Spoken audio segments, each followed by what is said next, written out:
to her staff, written the day after the attacks.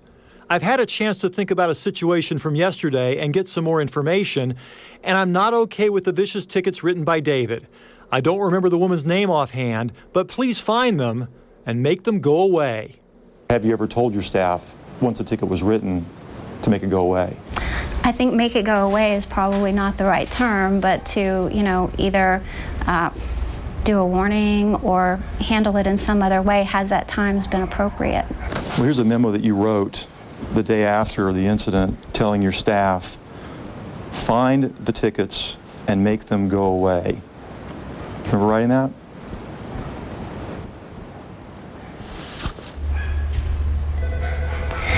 Randy, there's not much more I can tell you about this particular incident because it is the subject of an ongoing investigation. But a day after the I-Team began questioning the county, a new vicious dog ticket was suddenly issued to Chico's owner with a new court date. Ms. Alexander says the timing is coincidental. In this neighborhood, they're not buying what she's selling. A day after, that's a big coincidence. So you're saying she didn't let the system work? She didn't. She hindered it.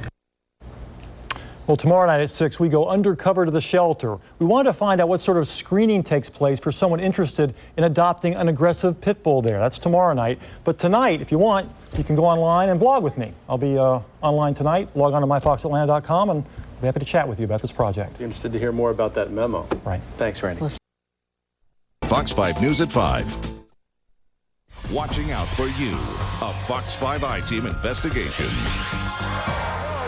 Like a lot of big city shelters, Fulton County Animal Services houses hundreds of pit bulls every year. So how careful should the shelter be with the aggressive pit bulls and the people who show up to adopt them? I-Team reporter Randy Travis has uncovered some disturbing information, and he's here now with his special report. Randy? That's right, Russ. Amanda, current and former employees say at least 5 dogs have died in attacks by pit bulls inside the shelter since Barking Hound Village Foundation took over in March. So are aggressive pit bulls getting favorable attention there? The I-Team went undercover to find out. He's been here almost a month. How hard is it to adopt a seemingly aggressive pit bull from the Fulton County Animal Shelter? How hard do you think it should be? When Barking Hound Village Foundation took over management of the shelter this year from Southern Hope, Gere Alexander became the new director. She has an obvious passion for pit bulls, even creating an online museum devoted to the breed. Like a lot of pit bull owners, she feels these dogs are misunderstood.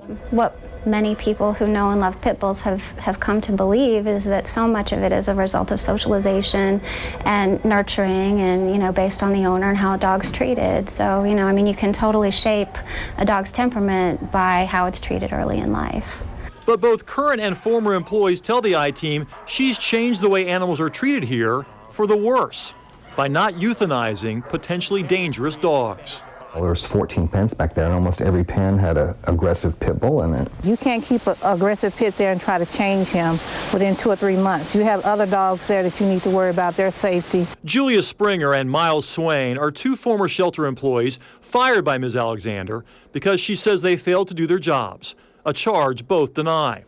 They say pit bull attacks on other dogs in the shelter went up after Ms. Alexander took over. The kennel says it doesn't keep such statistics.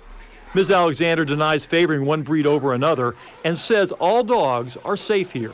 We've made great changes in terms of making the shelter more comfortable for animals, a better life for animals. You're a big old boy. Barking Hound Village owner David York and Ms. Alexander gave the I-Team a tour of the facility. It was clean, with only a handful of pit bulls in the runs. When a couple of dogs started fighting, the director and her boss quickly took action. They say it's a zero-tolerance policy. So you don't insist on an initiation period where the dog can be terrorized for a while? But weeks earlier, the I-Team took a hidden camera into the shelter. We counted 68 pit bulls or pit mixes, including this one, backing another dog into a corner. We saw him repeatedly nipping at his frightened cellmate. Our undercover producer tries to get the pit bull to stop. Then she alerts a kennel worker. He does nothing. Came in today. I guess it's like initiation. No matter where you go, you're going to fight with somebody. Shelter Executive Director York says he does not tolerate behavior of any shelter employee who disrespects animals in their care. They're street dogs. They've been abused. And